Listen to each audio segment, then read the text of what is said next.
오늘 우리가 함께 볼 말씀은 마태복음 25장 1절부터 13절까지의 말씀입니다. 마태복음 25장 1절부터 13절까지의 말씀, 짧진 않지만 교독하여 읽도록 하겠습니다. 제가 먼저 읽도록 할게요. 그때 천국은 마치 등을 들고 신랑을 맞으러 나간 열 처녀와 같다 하리니, 미련한 자들은 등을 가지되 기름을 가지지 아니하고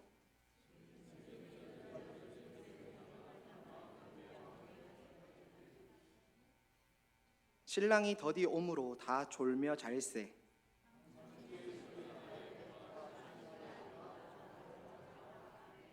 이에 그 처녀들이 다 일어나 등을 준비할세.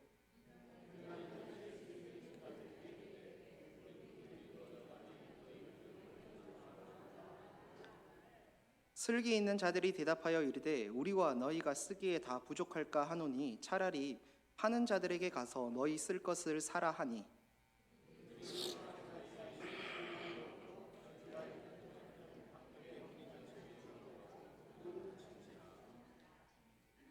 그 후에 남은 처녀들이 와서 이르되 주여 주여 우리에게 열어주소서.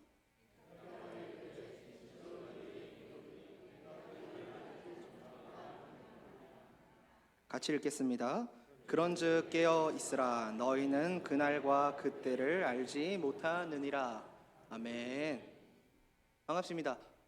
오늘 우리가 함께 읽은 말씀은 우리가 너무나도 잘 알고 있는 말씀입니다. 10명의 처녀가 등장하고 있고 그 10명의 처녀는 모두 한 가지 목적, 즉 신랑을 기다리고 있었다는 것을 배경으로 이야기는 시작되고 있습니다. 그런데 말씀을 조금 더 살펴보면 10명 중에 5명의 처녀는 자신들이 그토록 기다렸던 신랑과 함께 잔치에 들어가지만 문제는 뭐죠? 나머지 5명의 처녀들은 자신들이 기다렸던 신랑과 잔치에 들어가지 못하고 쫓겨나고 말았다는 것입니다. 왜요? 왜 그랬을까요? 오늘 말씀의 진짜 이야기는 1절에서부터 우리가 알 수 있는 것처럼 예수님이 다시 오실 그날, 재림에 대한 이야기를 하고 있는 본문입니다. 다시 말해 10명의 처녀가 그토록 기다리고 있는 신랑은 예수님을 이야기하는 것이고, 그 신랑을 기다리고 있던 10명의 처녀는 우리 내지 교회로 볼 수 있다는 것이죠. 그런데 우리가 궁금한 것은 10명의 처녀 모두가 함께 새벽까지 졸린 눈 비벼가며 신랑을 기다렸는데 왜 모두가 신랑과 함께 잔치에 들어갔던 게 아니라 그 중에서 몇 명만 신랑과 함께 잔치에 들어갔느냐라는 것입니다. 말씀에서 10명 중에 5명의 신부만 신랑을 기다렸던 게 아니었잖아요. 그렇다고 잔치에 들어가지 못했던 5명의 신부가 다른 사람을 기다렸던 것도 아니었단 말이죠. 동일하게 모두가 신랑을 기다리고 있었으나 선택은 5명의 신부만 받았다라는 겁니다. 왜 그랬을까요? 들어가지 못했던 처녀들은 기다리고 있던 태도나 자세에 문제가 있었기 때문이었을까요? 예를 들어 신랑을 만나기 위해선 기다리고 있어야 되는 약속된 장소가 있는데 그 장소에서 기다리고 있던 게 아니라 편안하게 내 집에서 편안하게 소파 위에서 누워서 기다리고 있다가 신랑이 오는 소리도 듣지 못하고 지나치는 바람에 문제가 되었던 건 아니냐는 겁니다. 그런데 오늘 본문 5절 이하의 말씀을 보니까 그건 아니었던 것 같아요. 왜냐하면 10명의 신부는 이미 올 시간이 한참 지나버린 신랑을 새벽까지 기다리고 있었고, 누구 하나 중간에 돌아갔다거나 또 누구 하나 포기하는 모습을 보여준 적이 없기 때문에 그렇습니다. 그렇다면 왜 5명의 처녀는 신랑과 함께 잔치에 들어가고 5명의 처녀는 신랑의 얼굴을 보지도 못하고 쫓겨나게 되었던 것일까요? 슬슬 본론으로 들어가자면 처음에 잠깐 말씀드렸던 것처럼 오늘 이 말씀의 진짜 의미는 다시 오실 예수님의 재림에 대해서 이야기하고 있는 겁니다. 결국 예수님과 함께 잔치에 들어가기 위해서는 우리가 분명히 가지고 있어야 하고 취해야 되는 자세나 태도가 있는데, 그걸 놓치면 어떻게 해요? 5명의 처녀처럼 될 것이라는 경고가 오늘 말씀에 숨어 있다는 겁니다. 마냥 신랑이 오실 때까지 묵묵히만 기다리는 것 말고 그 행위를 넘어서 우리가 반드시 행하고 취해야 될 모습이 있다는 거예요. 그럼 오늘 말씀의 질문은 이겁니다. 우리가 예수님을 기다리면서, 그 신랑을 기다리면서 우리가 준비하고 취해야 할 모습은 무엇이고, 또 우리가 갖추고 있어야 될 자세가 무엇이냐는 것이죠. 그 질문의 첫 번째 대답은 이것입니다. 불이 있어야만 한다는 것입니다. 우리에게 불이 있어야만 한다는 거예요. 신랑과 함께 잔치에 들어갔던 처녀들과 들어가지 못했던 처녀들이 나뉘는 가장 큰 기준점이 무엇인지 아십니까? 말씀해 보니까 신랑이 올 때 자신들의 손에 불이 들려 있었느냐, 그러지 못했느냐였습니다. 8절 말씀을 함께 읽어보도록 하겠습니다. 미련한 자들이 슬기 있는 자들에게 이르되 우리 등불이 꺼져가니 너희 기름을 좀 나눠달라 하거늘. 처음에 신부들이 신랑을 기다릴 때는 10명의 신부 모두가 손에 등불을 환하게 가지고 있었습니다. 그렇죠? 모두 뜨거운 불 하나씩을 손에 가지고 있었다는 거예요. 그런데 시간이 흘러가고 신랑은 기약 없이 점점 늦어지다 보니까 몇몇은 끝까지 그 불을 유지하며 그 신랑이 오기를 기다리는데, 몇몇은 어떻게 해요? 처음에 가지고 있었던 그 불을 점점 꺼트려 갔다는 겁니다. 결국 이 차이가 어떤 결과로 나온 걸까요? 누구는 신랑과 함께 잔치에 들어갈 수 있게 했고, 누구는 문 밖에 서서 눈물을 흘리게 만드는 결과로 작용했다는 것이죠. 신랑과 함께 잔치에 들어갈 수 있게 한 것은 마지막까지 기다렸던 시간이나 행동이 아니었다는 겁니다. 오히려 처음처럼 꺼트리지 않고 활활 태우고 있었던 손에 쥔 그 불이었다는 것이죠. 사역을 하다 보면 종종 이런 경우들을 보게 됩니다. 그동안 같이 사역했던 교사나 청년들에게 하나님과 가장 뜨거웠던 적이 언제였습니까? 제가 그 질문을 하면 대부분 어떻게 이야기할 것 같으세요? 하나님과 가장 뜨거웠던 적이 언제십니까? 이렇게 제가 질문을 하면 모두가 약속이라도 한 듯 과거형으로 대답을 한다는 겁니다. 물론 우리 부가연에 와서는 이 질문을 우리 선생님들께는 드리지 않았어요. 애초에 질문할 필요도 없는 것이, 오늘도 아이들을 향한 뜨거운 열정과 헌신으로 자신을 기꺼이 태워내고 있는 우리 선생님들을 봤거든요. 그러니까 질문할 필요가 없는 겁니다. 제가 왜 이 질문을 그동안 해왔던 거냐면, 정죄하고 판단하기 위해서 던지는 질문이 아니었습니다. 그저 말씀 앞에 점검을 해보자는 취지로 여쭤봤던 거예요. 여러분들도 잠깐 한번 생각해 보시겠습니까? 내가 하나님과 가장 뜨거웠던 적이 언제인지, 정말 타올랐던 그 불을 가졌던 게 언제였는가를 한번 생각해 보셨으면 좋겠어요. 혹시 그 회상이 내가 옛날에는, 내가 소시적에는 이라는 생각으로 시작하고 있지는 않으신가요? 이렇게 말이죠. 옛날에는 저도 정말 뜨겁고 열정적이었습니다. 하나님과 순수하게 교제하던 때가 있었다는 거예요. 그런데 모두가 앞만 보고 달려가는 이 경쟁 사회 속에서 남들보다 뒤처지지 않고 하루하루 먹고 살기 위해 아등바등 하다 보니 어느새 그 열정은 식어버렸고, 예전과는 너무 많이 달라져 버린 제 모습을 발견하게 됩니다. 이런 생각들 말이죠. 또 어떤 분들은 이렇게 생각하실지도 모르겠습니다. 옛날에는 제가 말이죠, 고등부 회장도 하고 청년부 회장도 했었어요. 누구보다 열심히였고 뜨거웠던 적이 있었다는 거예요. 그런데 미래에 대한 막막함이나 취업 문제, 가정을 이루고 아이를 키우다 보니 해결해야 될 현실적인 문제들 때문에 점점 지쳐가더라고요. 이제는 주일날 교회 문을 열고 들어오는 것조차 저에게 버거울 때가 많습니다. 봉사는커녕 제 몸 하나 건사하기도 힘들다고요. 이렇게 말이죠. 떠올려 보면 우리도 분명히 뜨거웠던 적이 있었어요. 누구나 뜨겁고 열정으로 타오르던 불 하나쯤은 여기에 다 들고 있었다는 거예요. 지금이라도 당장 달려나가면 세상도 변화시킬 수 있을 것 같았고, 찬양 한 소절에 뜨거운 눈물을 흘리면서 하나님을 찾던 때가 있었는데, 문제는 그게 어떻게 되어버렸다는 거예요. 대부분 우리에게는 과거의 기억이나 추억으로만 남아버렸다는 게 문제라는 겁니다.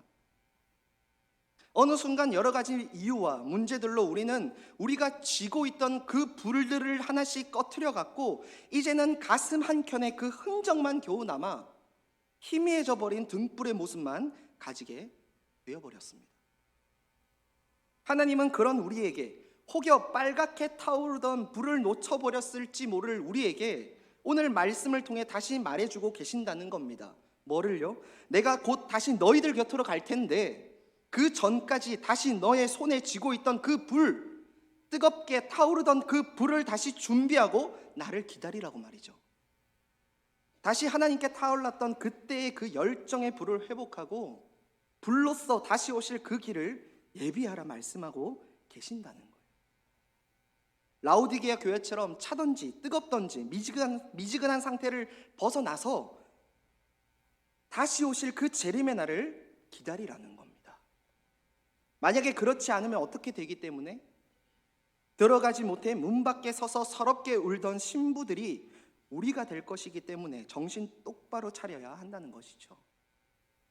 성도 여러분, 그나마 다행인 것은 오늘 말씀을 통해 아직 우리에게는 다시 그 불을 준비할 기회가 있다는 것이고, 또 그 불을 위해 말씀 속에서 우리가 무엇을 준비하면 되는지 그 힌트를 찾을 수 있다는 것입니다.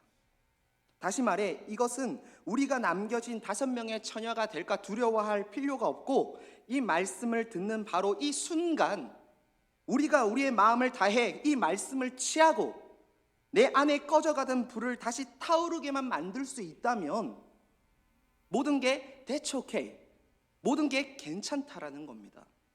오늘 이 시간 우리 모두는 미련한 5 처녀가 놓쳐버렸던 그 불을 다시 회복하게 될 것입니다. 아멘 맞으십니까? 회복하게 될 것입니다. 이제는 꺼져가고 희미하게 형체만 남아버린 불씨가 아니라 모든 것을 다 태울 만큼 강력하고 거룩한 불이 오늘 이 시간 우리는 회복하고 우리 손에 꽉 쥐게 될 것입니다. 믿으십니까? 오늘 이후로는 하나님과 가장 뜨거웠던 적이 언제인가를 물었을 때 바로 지금이요라고 외칠 수 있는 저와 우리 모두가 되길 진심으로 축원합니다. 자, 그렇다면 이제 무엇부터 시작하면 될까요? 내 안에 꺼져가는 불이 다시 타오르게 만들기 위해서 우리는 뭐부터 시작하면 되는 건데요? 그래, 나도 원해. 나도 어느 순간 놓쳐버렸던 과거의 그 뜨거웠던 열정을, 과거의 그 뜨거운 불을 회복하고 싶어. 성경 속 인물들처럼 혹은 내 주변의 뜨거운 사람들처럼 하나님과 동행하며 그 열정에 완전히 매료되고 싶은데 뭐부터 시작하면 될까요? 도대체 어디서부터 손을 대면 어디서부터 시작하면 되는 거예요? 이런 질문들 방금 제가 선포할 때 분명히 마음속에 드셨을 겁니다. 자, 그렇다면 생각해 봐야죠. 우리가 예수님을 기다리면서 마냥 시간만 보낼 게 아니라 다시 그 불을 준비하고 다시 타올라야 한다면 도대체 어떻게 해야, 그 불을 어떻게 해야 다시 그 열정의 뜨거움을 회복할 수 있겠냐는 겁니다. 그 질문의 답은 바로 이겁니다. 2번이에요. 불이 타기 위해선 무언가가 있어야 한다는 거예요. 여러분, 불은 절대 혼자 타오를 수가 없어요. 이게 무슨 말씀이냐? 제가 만약 여러분들에게 사막 한가운데에서 라이터 하나씩을 드리면서 아무데나 불 하나만 피워주세요 라고 요청을 드린다면 어떤 생각이 드십니까? 아마 속으로 이런 생각을 하시겠죠? 아니, 종이든 나무든 뭔가 타오를 만한 걸 줘야 불을 붙이죠. 맨바닥에 라이터만 켠다고 불이 붙습니까? 된통 모래뿐인데 어디에다가 불을 붙이냐고요. 그죠? 제가 그렇게 요청을 하면 이런 마음이 들 거란 말이에요. 오늘 본문 말씀 8절과 9절 말씀을 보니까 불을 준비하지 못해서 미련하고 어리석다고 책망받았던 여인들에게는 불을 유지할 기름이 없었기 때문에 불을 피우지 못했던 것이라고 이야기하고 있습니다. 8절만 한번 보겠습니다. 미련한 자들이 슬기 있는 자들에게 이르되 우리 등불이 꺼져가니 너희 기름을 좀 나눠달라 하거늘. 말씀에 보면 미련한 여인들도 나름 자신들이 가진 불을 꺼트리고 싶지 않았어요. 다시 불을 활활 태워내고 싶었다고요. 그러나 그들에게 당장 불을 살릴 만한 뭐가 없었기 때문에, 기름이 없었기 때문에 불을 태울 수 없었다라고 이야기를 하고 있는 겁니다. 어쩌면 이게 지금 우리가 가진 문제 아니겠습니까? 우리도 지금 8절의 처녀들처럼 우리가 가진 그 불을 꺼트리고 싶지 않고 다시 불이 활활 타오르게 하고 싶은데 불을 붙일 기름이 없으니 난감한 거잖아요. 그렇다면 도대체 이 기름을 어디서 어떻게 구할 수 있는 건데요? 이 기름을 어디서 갖고 와야 되는 건데요? 재미있게도 그 기름은 우리가 다시 하나님 앞에 불을 구하면서 기도하는 내용들을 살펴보면 거기에 쬐깐한 힌트를 얻을 수 있습니다. 여러분, 보통 꺼져버리고 미지근해져 버린 내 열정이 느껴질 때, 다시금 내 안에 불을 활활 태워내고 싶은데 하나님의 바짓가랑이를 붙잡는 마음으로 기도할 때 우리가 무엇을 구하며 기도하곤 합니까? 제가 한번 적어봤어요. 하나님, 불을 주세요. 불을 태우고 싶어요 라는 마음으로 기도할 때 이런 식으로 기도하지 않느냐는 겁니다. 하나님, 다시 한번 제 안에 있는 불을 타오를 수 있게 해주세요. 다시 한번 성령의 불을 내려주셔서 제 열정을 회복시켜 주세요. 목이 마릅니다. 하나님, 너무 고파요. 제발 제 안에 뜨거움을 회복시켜 주셔서 쓰임받을 수 있는 제가 되게 해달라고 기도하고 한단 말이죠. 그죠? 그리고 덧붙여서 이렇게 기도하는 겁니다. 만약 제 안에 뜨거운 열정을 회복시켜 주신다면 하나님을 위해 다시 한번 뜨겁게 봉사하겠습니다. 제 안에 불이 뜨겁게 일어나게 해주신다면 다시 한번 열정으로 하나님의 사역에 헌신해 보겠습니다 라고 말이죠. 그죠? 그러시죠? 잘못된 기도는 아닌데 뭔가 생각해 봐야 될 부분은 분명히 있습니다. 제가 처음에 뭐라고 말씀드렸는지 기억하시나요? 라이터를 하나 드리면서 사막에서 불을 피워달라고 말씀을 드렸잖아요. 우리는 불을 달라고 하면서 정작 사막 한가운데에서 모래에 불을 붙이려고 하고 있는 겁니다. 아무것도 없잖아요. 불을 달라고 기도하면서 아무것도 없는 것에 불이 떨어지기를 우리는 기도하고 있는 거라고요. 불이 붙으려면 뭐가 있어야 된다고요? 처녀들에겐 기름이 있어야 했고 우리에겐 뭐가 있어야 될까요? 말씀 하나를 보겠습니다. 열왕기상 18장 31절 38절 말씀입니다. 말씀을 다 읽으면 좋은데 시간 관계상 전체 내용을 이해할 수 있는 선에서 몇 절만 간추려서 읽어보겠습니다. 제가 읽겠습니다. 성도님들은 지금 어떤 상황들이 펼쳐지고 있는지 머리에 그림을 그려가며 함께 하시면 좋을 것 같아요. 세 번역입니다. 그리고 엘리야는 일찍이 주님께서 이스라엘이라고 이름을 고쳐주신 야곱의 아들들의 지파수대로 12개의 돌을 모았다. 빨간 글씨들을 유의하면서 보시면 될 것 같아요. 이 돌을 가지고 엘리야는 주님께 예배할 제단을 다시 쌓고 제단 둘레에는 2세아 정도의 곡식이 들어갈 수 있는 넓이의 도랑을 팠다. 그 다음에 나무단을 쌓아놓고 소를 각을 떠서 그 나무단 위에 올려놓고 물통 4개에 물을 가득 채워다가 재물과 나무단 위에 쏟으라고 하였다. 사람들이 그대로 하니 35절 물이 제단 주위로 넘쳐 흘러서 그 옆 도랑에 가득 찼다. 그러자 주님의 불이 떨어져서 재물과 나무단과 돌들과 흙을 태웠고 도랑 안에 있는 물을 모두 날려버렸다. 다 아시는 내용이시죠? 지금 이게 무슨 상황을 이야기하고 있는 걸까요? 엘리야가 갈멜산에서 850명이나 되는 우상 숭배자들과 진짜 우리의 여호와는 누구이신가? 그것을 놓고 당당히 맞붙었을 때를 이야기하고 있는 본문입니다. 여러분, 엘리야가 누굽니까? 하늘에서 기도만으로 불을 떨어뜨렸던 유일한 선지자입니다. 성경 역사의 전무후무한 당대의 선지자가 바로 엘리야였다는 겁니다. 아주 대단한 선지자였다고요. 그런데 엘리야가 하나님께 불을 구할 때, 즉 하늘에서 불을 떨어뜨릴 때 그 불은 아무것도 없던 곳에 떨어진 게 아니었어요. 하늘로부터 임했던 그 불은 아무런 준비가 없는 곳에 떨어졌던 게 아니었다고요. 그러면요, 말씀해 보니까 엘리야는 불을 경험하기 전에 이미 12개의 돌을 모아 제단을 쌓는 순종이 먼저 있었어요. 뿐만 아니라 그 위에 장작을 올려놓고 각을 떠서 재물을 올려놓는 그 헌신 가운데 뭐가 떨어졌던 겁니까? 불이 떨어졌다고요. 강한 하나님의 역사를 경험했다고요. 무슨 말입니까? 하나님의 말씀에 대한 자신의 순종을 먼저 제단 위에 올려놨을 때 그 순종을 불쏘시개 삼아 하늘에서는 뭐가 떨어진다고요? 불이 떨어지고 강하게 타오르게 된다라는 겁니다. 도랑에 가득 찼던 물이 다 증발될 만큼 강력한 불이 말이죠. 우리가 잘 알고 있는 다니엘은 다릅니까? 다니엘도 마찬가지였어요. 이미 주어져 있던 말씀에 목숨을 걸고 순종의 모습 뒤에 그와 그 친구들은 풀무불이나 사자굴에서 하나님을 더욱 체험하고 기적을 경험하게 되었다는 겁니다. 살려주세요, 잘할게요, 도와주시면 열심히 할게요가 아니라 이미 올려둔 그들의 순종 가운데 하나님은 역사하시고 그 가운데 강하게 불이 떨어졌다고요. 역설적이게도요, 꺼져버린 불은 아무것도 없는 곳에 타오르는 게 아니라 우리의 삶을 먼저 제단 위에 제물로 올려드릴 때 그 삶을 기름 삼아 하나님의 역사는 불타오르고 끓어오르게 되어 있는 겁니다. 우리의 삶을 제물로 올려드릴 때 그 위로 하늘의 불은 떨어지게 되고 모든 것들을 불사르게 만든다는 겁니다. 삶의 방향을 완전히 바꾸셔야 돼요.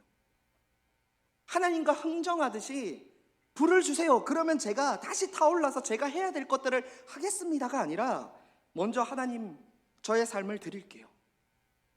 저의 순종을 먼저 이 제단 위에 올려놓겠습니다. 올려진 저의 삶과 순종을 불쏘시개 삼아 하나님의 길을 밝히게 하시고 저의 순종을 태워서 예수님이 다시 오실 그 길을 준비할 수 있도록 하여 주소서가 되어야 한다는 겁니다.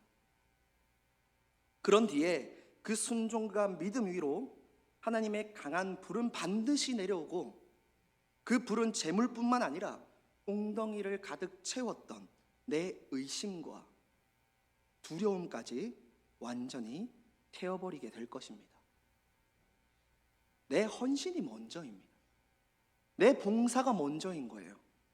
내 순종이 우선되어야 하는 겁니다. 목사님, 열정이 없는데 어떻게 해요? 열정이 없는데 어떻게 제가 먼저 해요? 그래서 역설적이라고 말씀을 드렸잖아요.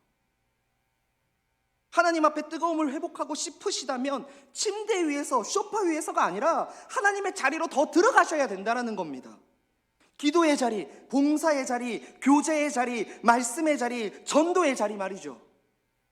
그 자리에 갔을 때 그 헌신과 순종 위로 성령의 불은 반드시 떨어지고 우리의 삶을 뜨겁게 태우고 회복해 하실 것입니다. 결론적으로 하늘로부터 내려오는 열정이 먼저 나에게 와야 우리가 헌신할 수 있고 그 원동력이 생긴다는 게 아니라 오히려 반대로 우리가 먼저 제단을 준비하고 그 위에 우리의 순종, 가장 좋은 땔감을 올려놨을 때 강한 성령의 불은 우리의 삶을 태우고 회복시키신다는 것입니다. 믿으십니까? 우리의 순종이야말로 하늘의 불을 타오르게 만들 가장 좋은 땔감입니다. 성도 여러분, 이제 말씀을 정리하겠습니다. 오늘 말씀을 통해 우리가 분명히 붙잡아야 될 한 가지는 분명합니다. 신랑을 기다리는 삶은 기다림 자체만으로 완성되지 않는다는 겁니다. 기다림에는 반드시 준비가 필요하고 그 준비의 핵심은 지금 나에게 타오르고 있는 그 불이어야 한다는 겁니다. 과거에 타올랐던 불 말고요, 추억 속에 남아있는 그 열정 말고요, 오늘 지금 이 순간 내 손에 들려있는 그 불로서만 우리는 우리의 신랑을 맞이할 수 있게 된다는 것입니다. 불을 어떻게 타오르게 하시겠습니까? 내 손에 쥐어진 불을 꺼뜨리지 않기 위해 기름을 어떻게 준비하시겠습니까? 그럴 때 기억하시기 바랍니다. 엘리야에게 임했던 하늘의 불이 어떤 것 위에 떨어졌는가를 말이죠. 불은 아무것도 없는 곳에서 스스로 타오를 수 없는 겁니다. 제단 위에 나의 순종을 먼저 올려놓고 나의 헌신과 삶을 먼저 올려드릴 때 그 위로 하나님의 역사는 임하게 되는 것임을 꼭 기억하시기 바랍니다. 부가연교회 성도 여러분, 오늘 이 말씀은 우리를 두렵게 하거나 정죄하기 위한 말씀이 아니에요. 오히려 하나님은 말씀을 통해 이렇게 초대하고 계시는 거예요. 아직 늦지 않았다. 지금이라도 제단을 쌓아라. 지금이라도 불을 준비하여 나의 길을 예비하라고 말이죠. 오늘 이 순간 우리는 미련한 다섯 처녀로 남을 필요가 없습니다. 지금 이 자리에서 우리의 삶을 다시 제단 위에 올려드릴 수 있고 순종이라는 기름을 준비할 수 있으며 그 위로 하나님의 불이 다시 임하게 할 수 있기 때문에 임하게 할 수 있기 때문에 그렇습니다. 그래서 오늘 이후로 누군가 우리에게 묻거든 나의 삶과 순종을 통해 하나님의 불은 지금도 내 안에서 타오르고 있다 고백할 수 있는 저와 우리 성도 여러분 되시길 진심으로 축원합니다. 기도하겠습니다. 하나님 아버지, 오늘 말씀 앞에서 우리의 모습을 돌아봅니다. 우리는 예수님을 기다린다고 말하면서도 과거의 불만 붙잡고 오늘의 순종을 미뤄왔음을 고백합니다. 용서하여 주시옵소서. 하나님, 불은 아무것도 없는 곳에서 타오를 수 없다는 말씀처럼 오늘 우리의 삶을 제단 위에 올려드립니다. 조건 없이, 계산 없이 지금 우리가 할 수 있는 순종을 드립니다. 그 제단 위에 주님의 거룩한 불을 내려 주시옵소서. 꺼져가던 우리의 불을 다시 살리시고 다시 오실 주님을 준비하는 삶을 세워 주시옵소서. 오늘 이후로 가장 뜨거웠던 때가 언제입니까? 라는 질문 앞에 바로 지금입니다 라고 고백하는 저희 모두가 될 수 있게 하여 주시옵소서. 예수 그리스도의 이름으로 기도합니다. 아멘.